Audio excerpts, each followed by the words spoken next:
Olá, minha irmã, meu irmão. Nós estamos dando continuidade à série de formações sobre a Eucaristia como forma de preparação para o Congresso Eucarístico Nacional, que será celebrado em nossa Arquidiocese de Olinda e Recife neste ano de 2022, no mês de novembro. Então, para aumentar em nós a piedade eucarística, o conhecimento sobre a Eucaristia, a consciência da nossa fé, as razões de nossa esperança, é que nós estamos fazendo essa série de formações. E no nosso último encontro nós falamos sobre os sinais de pão e vinho presentes na Eucaristia, por vontade do próprio Senhor, que instituiu este sacramento. E hoje nós vamos falar, dando continuidade à sequência do Catecismo, sobre um título que está no Catecismo, que é a Missa de Todos os Séculos. Então, quais são as partes mesmas da missa e como isso está enraizado na tradição da Igreja. Vou começar dando um exemplo que o Catecismo não traz. São escritos do governador da província romana da Bitínia, chamado Plínio, o Jovem. No início do século II da era cristã, por volta do ano 112, Plínio escreve ao imperador Trajano, perguntando o que fazer com esses cristãos. É verdade que a lei proibia e perseguia os cristãos, proibia as práticas religiosas dos cristãos e os condenava à prisão e à morte.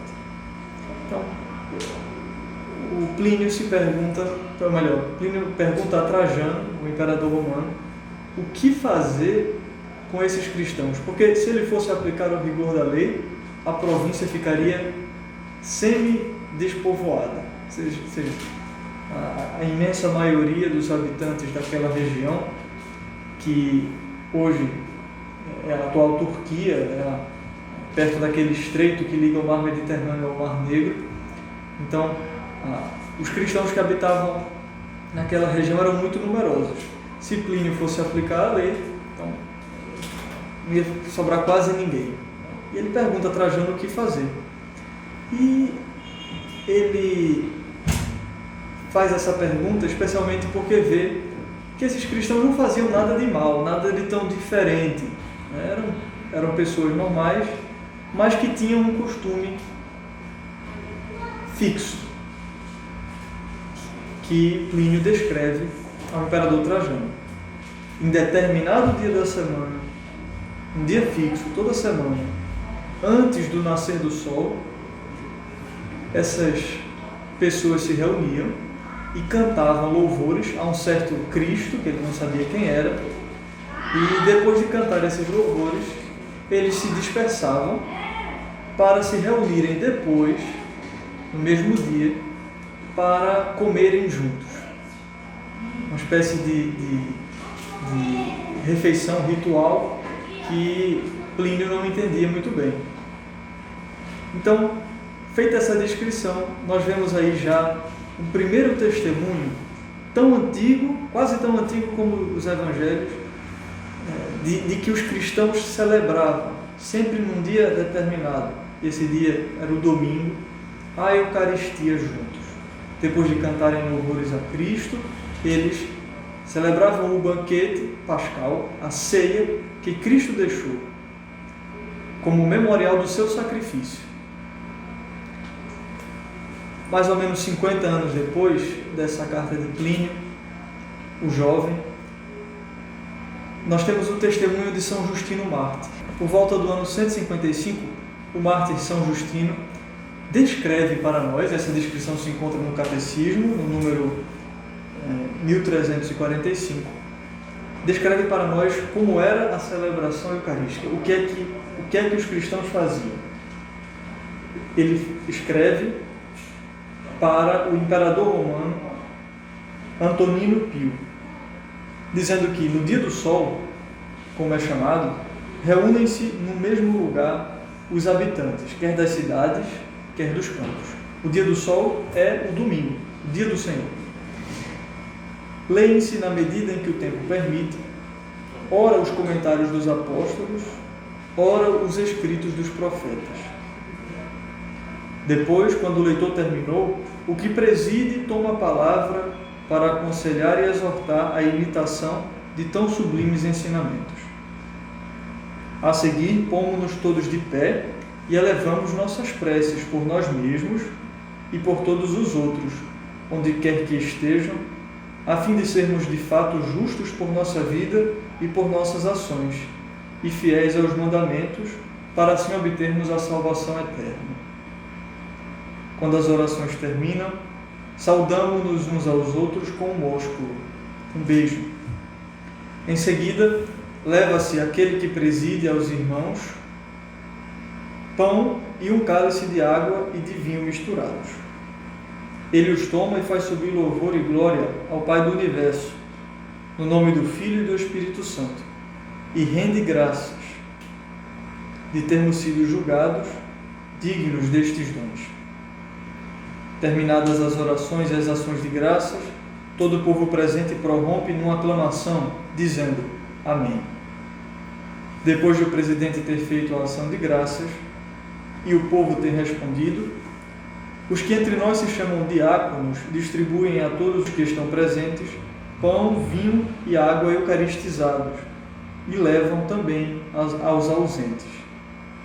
Nós vemos assim como já naquele segundo século da era cristã, há muito tempo, os cristãos já celebravam a Eucaristia do mesmo modo como nós celebramos a missa. E é por isso que o catecismo chama a este ponto de a missa de todos os séculos. Porque nós vemos assim que a missa que nós celebramos hoje, no século XXI, 2022, tem a mesmíssima estrutura que observavam os cristãos da Bitínia, no ano 112, os cristãos de Roma, descritos por São Justino em 155. A gente vê que a missa tinha duas grandes partes, exatamente, que constituíam um único ato de culto, como diz o Concílio Vaticano II. A liturgia da palavra e a liturgia eucarística. São Justino mostra que todos se reuniam, liam-se, na medida que o tempo permite, os apóstolos e os escritos dos profetas. Depois, quem presidia explicava, né, a palavra que tinha sido lida. Depois, todos ficavam de pé e diziam as preces por si mesmos, pelo mundo, pelas autoridades. Né? Então, nós vemos assim a descrição perfeita do que a gente vê todo domingo, todo dia, se a gente pode ir à missa todo dia. A liturgia eucarística, perfeitamente descrita. E depois, quando as orações terminaram, leva-se aquele que preside aos irmãos pão e um cálice de água e de vinho misturados. Ele os toma e faz subir louvor e glória ao Pai do Universo, dá graças. Depois todo o povo diz amém. Depois de ter dado graças e o povo ter respondido, é distribuído o pão e o vinho eucaristizados aos que estão presentes e depois se guarda para a distribuição aos que estão ausentes. Nós vemos perfeitamente a descrição da Santa Missa. E nós vemos assim que a missa que nós celebramos é a missa que se celebrou por todos os séculos e que sempre vai ser celebrada. É a missa que Nosso Senhor nos deixou.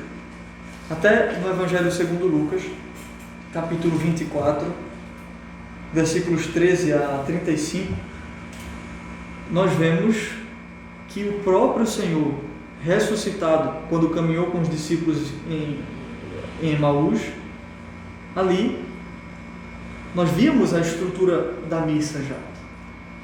Com efeito, Jesus se aproximou daqueles dois discípulos, começou a explicar-lhes o sentido das Escrituras, como falava com eles sobre a lei e os profetas.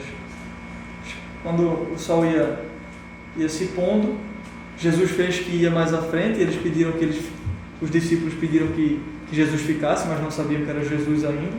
E aí Jesus toma o pão, dá graças, parte e distribui a eles, e desaparece na frente deles. E aí eles reconhecem Jesus no partir o pão. Ou seja, exatamente a mesma estrutura. Uma liturgia da palavra, em que Jesus explicava e abria a inteligência dos discípulos para entender o sentido das Escrituras, e depois a liturgia eucarística, quando a gente toma o pão, dá graças, parte e distribui. Quando Jesus faz isso, melhor dizendo. Né? Então, nós vemos assim como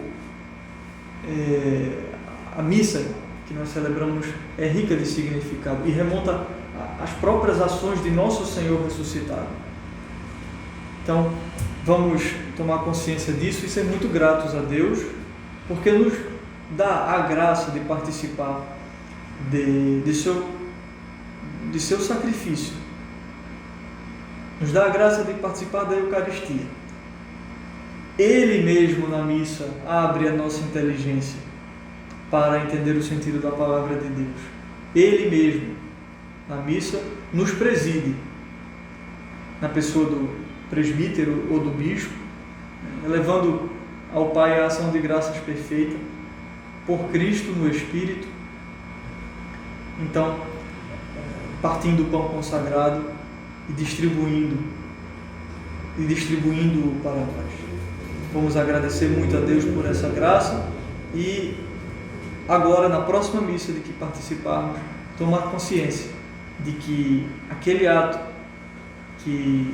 do qual eu sou participante é celebrado com a mesma estrutura que celebraram os santos do século passado, os santos do tempo que o Brasil foi descoberto, os cristãos da Idade Média, os cristãos da Antiguidade, os próprios apóstolos e o próprio Senhor.